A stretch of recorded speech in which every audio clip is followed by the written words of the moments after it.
ही non veg नाही तर veg dish आहे. सोया चंक्सची मसाला भाजी अगदी रुचकर आणि प्रोटीनने भरपूर. अशा पावसाळ्यात अशी चमचमीत भाजी खायला नक्कीच आवडेल ना.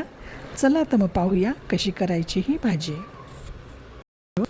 गरम पाण्यात मीठ टाकून सोया चंक्स टाकून झाकण ठेवून बाजूला ठेवायचं आहे.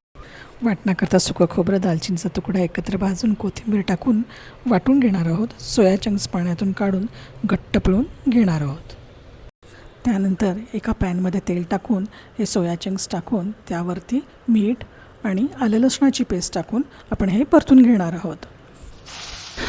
एका कढईत तेल घेऊन बारीक चिरलेला कांदा चांगला परतून घ्यायचा आहे.